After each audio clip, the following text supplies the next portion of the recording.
విజయనగరం జిల్లా చీపురుపల్లి నియోజకవర్గ పరిధిలో ఉన్నటువంటి గుర్ల మండల పరిధిలో ఉన్నటువంటి కెల్ల గ్రామ రెవెన్యూ పరిధిలో ఉన్నటువంటి ఈరోజు ఆ ప్రాంతంలో ఉన్న ముఖ్యమైనటువంటి ఖనిజాలన్నీ కూడా ఇతర ప్రాంతాలకు తరలించే ప్రయత్నం అయితే ప్రభుత్వాలు చేస్తున్నటువంటి తరుణంలో ఇదే క్రమంలో స్థానికంగా ఉన్నటువంటి రైతులంతా కూడా మరోవైపు ఆందోళన చేస్తున్న నేపథ్యం కూడా కనిపిస్తూ ఉన్నది.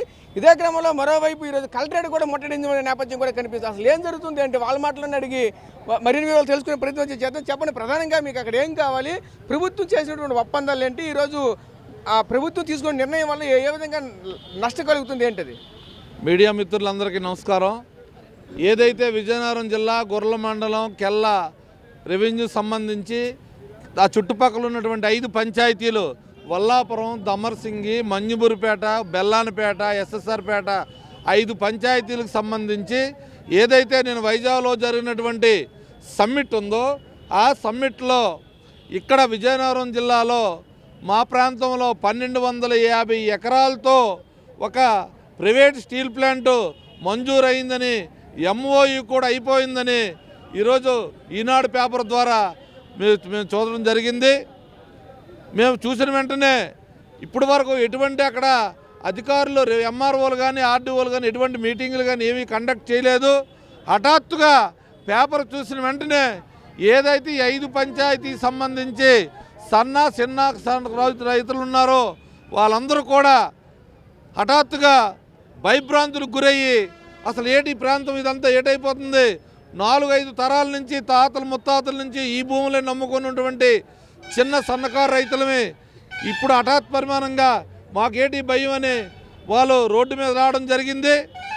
ఒక రైతుగా నేను మీ ద్వారా తెలియజేసుకుంటుంది ఏమనగా ఈ జిల్లా కలెక్టర్ గారికి మీ ద్వారా తెలియజేసుకుంటున్నాం. కలెక్టర్ గారు ఏదైతే బొబ్బుల గ్రోత్ సెంటర్ ఉందో సుమారు 2400 ఎకరాలు ఉంది, అక్కడ స్టీల్ ప్లాంట్ పెట్టండి. లేదా సార్పిల్ ఏరియాలో ఇక్కడ ఒక ఎస్సీజెడ్ పెట్టారు, ఇప్పుడు ఒక 3 తరాల నుంచి ఒక్క పరిశ్రమ కూడా లేదు.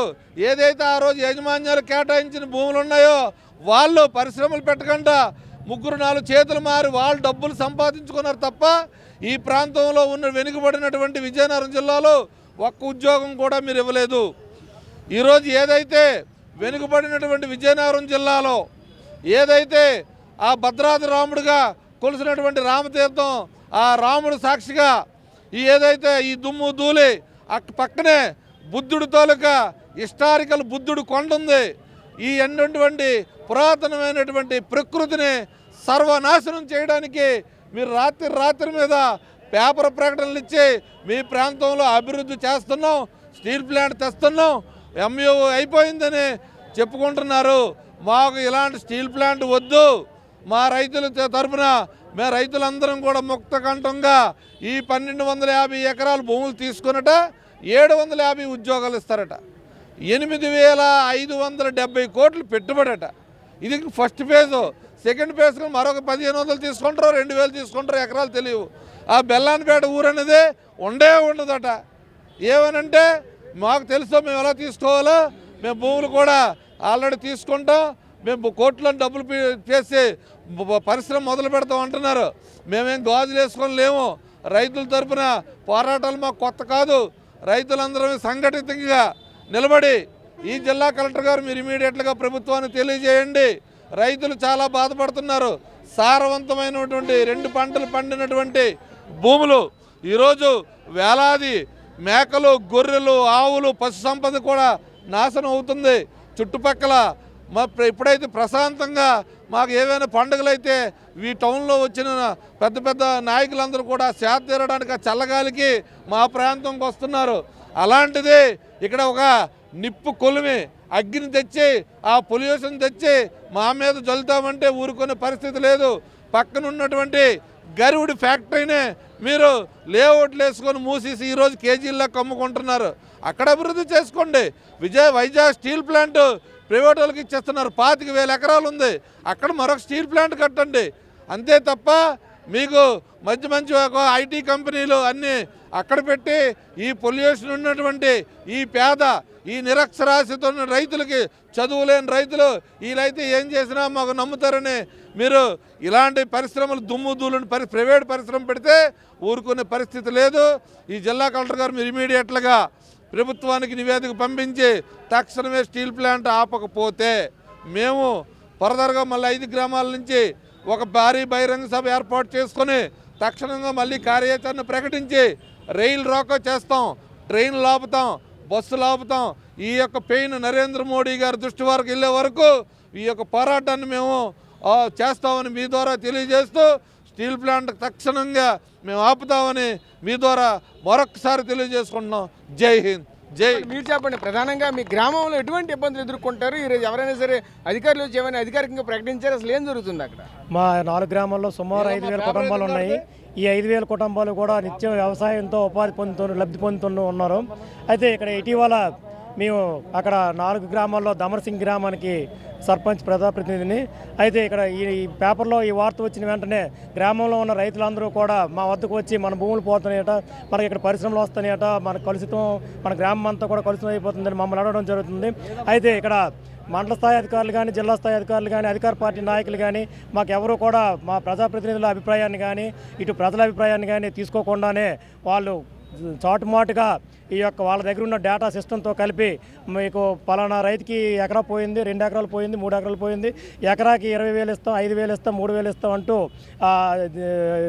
పేపర్లు రిలీజ్ చేయడం జరిగింది. అయితే ఇక్కడ ఈ పరిశ్రమ చూసుకుంటే ఇక్కడ 5,000 కుటుంబాలు ఉపాధి కోల్పోయి ఇక్కడ ఈ పరిశ్రమ ఈ మెల్టన్ అనే స్టీల్ కంపెనీ 750 మందికి మాత్రమే ఉపాధి అవకాశాలు ఉన్నాయని చెప్తుంది. అది కూడా ఈ 5,000 కుటుంబాలకి ఈ 750 ఉద్యోగాలు వస్తాయా లేకపోతే బయట వాళ్ళకి వస్తాయా అనేది కూడా సందేహమే. ఇప్పుడు ఈ ప్రభుత్వం తీసుకున్న నిర్ణయం వల్ల ఈ 4 గ్రామాల్లో కూడా ఈ 5,000 కుటుంబాలు రోడ్డున పడే పరిస్థితి ఉంది. అలాగే గత ప్రభుత్వం నుంచి కూడా తోటపల్లి కాలువ పుష్కలంగా వచ్చింది గత 5 సంవత్సరాలు కూడా. అలాగే గత 5 సంవత్సరాల్లో ఇంచుమించుగా సుమారు 300 మంది రైతులు బోర్లు కరెంటు మోటార్లు వేసుకోవడం జరిగింది గత ప్రభుత్వ సహకారంతో.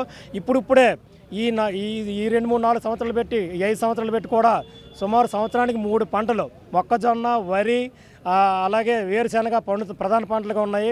అలాగే మెట్టు భూముల్లో మామిడి రైతులు చాలా ఎక్కువ మంది ఉన్నారు. వీళ్ళందరూ కూడా చుట్టుపక్కల మా 4 గ్రామాలకే కాకుండా మిగతా చుట్టుపక్కల గ్రామాలకు కూడా ఉపాధి అవకాశం మెరుగ్గా ఉండేది ఈ 3 పంటలు పండడం వల్ల. ఈ ప్రభుత్వం తీసుకున్న ఈ దొడ్డిదారి నిర్ణయం వల్ల, ఈ దొంగ నిర్ణయం వల్ల ఈ రాష్ట్రంలో దేశం మొత్తం మీద ఏ రాష్ట్రం కూడా వ్యతిరేకించినటువంటి ఈ కలుషితమైన ఈ మెల్టన్ అనే కంపెనీ, ఎస్ఎస్ మెల్టన్ అనే కంపెనీ ఈ యొక్క ప్రభుత్వం ఈ భూములు అప్పగించి ఈ స్టీల్ కంపెనీ వల్ల ప్రజలు చాలా ఇబ్బందులకు గురి కావాల్సిన ప్రమాదం ఉంది. కాబట్టి గత 4 రోజులుగా ఈ వార్త చూసిన తర్వాత గ్రామంలో వృద్ధ రైతులు చాలామంది తాతల తండ్రుల నుంచి నమ్ముకుని వచ్చిన ఈ భూములు కూడా ఏమైపోతాయో, ఈ కంపెనీకి వెళ్ళిపోతాయని భయాందోళనకు గురై ఉన్నారు. అలాగే రాబోయే రోజుల్లో ఈ బెల్లనపేట గ్రామం తర్వాత ముందు పెద్దలు చెప్పినట్టుగా మిగతా గ్రామాలకు కూడా విస్తరించి జీవోలు 1 by 1 వచ్చి మిగతా కూడా భూములు తీసుకుంటే రైతులందరూ కూడా రోడ్డున పడే ప్రమాదం ఉంది. కాబట్టి మేము మా పార్టీ పెద్దలతో చర్చించి ఈ యొక్క కంపెనీ అక్కడ ఉండకుండా ఉండేందుకు ఎంతవరకైనా మేము రాస్తాలు, ధర్నాలు, అవసరమైతే వంట వార్పు కూడా చేసి ప్రభుత్వానికి చేరే వరకు కూడా మేము నిర్ణయం తీసుకుంటాం. ఖచ్చితంగా కూడా మా గ్రామంలో ప్రతి రైతుకి మేము పరిశ్రమలకు వ్యతిరేకం కాదు, మేము పరిశ్రమలకు కూడా ఇవ్వడానికి సిద్ధం. కాకపోతే మా గ్రామం ప్రతి ఈ 5,000 కుటుంబాలే కాకుండా మిగతా ప్రజలకు కూడా ఉపాధి పొందే విధమైన పరిశ్రమలు ఏవైనా ప్రభుత్వం తీసుకొస్తే మేము ప్రభుత్వానికి సహకరించగలం.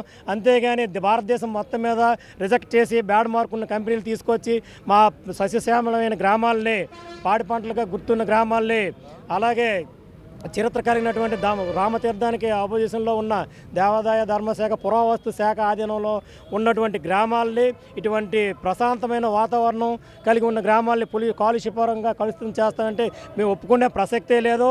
అలాగే రాబోయే రోజుల్లో కూడా ఎటువంటి గ్రామంలోకి ఏ అధికారులు వచ్చినా, ఏ అధికార పార్టీ నాయకులు వచ్చినా అడుగుపెట్టినిచ్చే ప్రసక్తే లేదు. ప్రభుత్వం తీసుకునే నిర్ణయం వెనక్కి తీసుకున్నంత వరకు కూడా మేము రైతుల పక్షాన పోరాడి మేము అవసరమైతే ప్రాణ త్యాగానికి కూడా సిద్ధంగా ఉంటామని మీ ఎలక్ట్రానిక్ మీడియా ద్వారా మేము తెలియజేసుకుంటాం. చెప్పండి, ప్రధానమైన డిమాండ్స్ ఏంటి?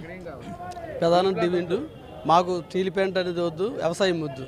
మెయిన్ ఏంటంటే కెల్లవే గ్రామ రెవెన్యూలో బెల్లనపేట ముఖ్యమైనది. బెల్లనపేట, వల్లాపురం, దమర్సింగి, ఎస్ఎస్ఆర్పేట, మణిపరిపేట, సొలిపి, ఈ 5 గ్రామాలు కూడా అక్కడ ఉండేది ఏంటంటే ఏదైతే 1,200 ఎకరాలు, ఆ 1,200 ఎకరాల మీద బతకొచ్చిన రైతులు ఈరోజు పూర్వ ముత్తాతల నుండి కూడా పండించుకొని ఈరోజు తోటపల్లి కాలం వచ్చిన తర్వాత గ్రౌండ్ వాటర్ పెరిగి పంటలు మ్యాంగో కానీ వరి కానీ జొన్న కానీ ప్రతి పంట పండించుకొని వలస వెళ్ళే కూలీలు కూడా వచ్చి మళ్ళీ వెనక్కి వచ్చి పంటలు పండించుకొని శుభ్రంగా ఆ పంటలు అమ్ముకొని తినేసి పిల్లలు పోషించుకొని పిల్లలు చదివించుకొని ఇప్పుడు శుభ్రంగా గ్రామాల్లో ఉంటారు. ఈరోజు ఎక్కడో పెట్టవచ్చిన కంపెనీని తీసుకొచ్చి ఆ గ్రామాల్లో చిన్న గ్రామాల్లో తీసుకొచ్చి ఆ కంపెనీ పెట్టడం వల్ల కలుషితం అయిపోయి ఆ పెట్టే వల్ల 10 గ్రామాలు లాస్ అయిపోతాం. పోయేది 5 గ్రామాల భూములు పోనా 10 గ్రామాలు పొల్యూషన్ వల్ల ఇబ్బంది నానా ఇబ్బంది పడవలసిన పరిస్థితి వస్తుంది. దీనివల్ల చాలా 5 గ్రామాల ప్రజలు 5,000 జనం 5,000 కుటుంబాలు రోడ్డు పడుతున్నారు. దానివల్ల గవర్నమెంట్ వెనక్కి తీసుకొని ఇంక వేరే చోటకి మార్చుకు మాకు గ్రామస్తులందరికీ కూడా న్యాయం చేస్తారని మరి కోరుచున్నాం. సో చూసాం కదా, ముఖ్యంగా చూసుకుంటే ఈ గ్రామ సంబంధించినటువంటి ప్రజలంతా కూడా ఒక్కసారిగా ఈరోజు కలెక్టరేట్ ముట్టడి కార్యక్రమాన్ని చేపట్టి ఒకటే నినాదం చెప్తున్న పరిస్థితి కనిపిస్తుంది. కూటమి ప్రభుత్వం ఏర్పాటైన తర్వాత మా అందరికీ మంచి చేస్తుందంటే ఈ విధంగా చీకటి ఒప్పందాలతో కుదుర్చుకొని సస్యశ్యామలంగా పండించినటువంటి పంటల భూముల్లో ఈరోజు ఇటువంటి అగ్నికులమును తెచ్చి పెడితే మాత్రం మేమైతే ఊరుకునేది లేదంటూ కూడా హెచ్చరికలు జారీ చేస్తున్న నేపథ్యం కూడా కనిపిస్తుంది. ఏదైనా సరే ఇక్కడ దీనికి సంబంధించినటువంటి అధికారులు కానీ ఎవరైనా సరే వస్తే మాత్రం మేమైతే వెనక్కి తగ్గేది లేదు, అందరితో పాటు పోరాడతామంటూ కూడా మరొకైతే చెప్పుకొస్తున్న నేపథ్యం అయితే కనిపిస్తుంది. రానున్న రోజులు దీనికి సంబంధించి మరింత పోరాటం ఉధృతం చేసి అలాగే దీనికి సంబంధించిన ట్రైన్లు కూడా బంద్ చేస్తాం. ఈ యొక్క పెయిన్ అనేది నరేంద్ర మోడీ కూడా తెలియాలంటూ కూడా కేంద్ర ప్రభుత్వాన్ని కూడా మరొకవైపు హెచ్చరికలు జారీ చేసిన నేపథ్యం కూడా కనిపిస్తూ ఉంది. ప్రస్తుతం ఇక్కడ తాజా పరిస్థితి. కెమెరా పర్సన్ నాయుడు రాజా, సార్-టీవీ, విజయనగరం నుంచి. చరిత్ర సృష్టించినోడు ఇప్పుడు ఆ చరిత్రని తిరగరాయబోతున్నాడు. అబద్ధాల గోడల్ని బద్దలు కొట్టి నిజాలను రాగా మీ ముందుంచబోతున్నాడు. నిజమైన వార్తల కోసం వెంటనే డౌన్లోడ్ చేసుకోండి రా యాప్ని.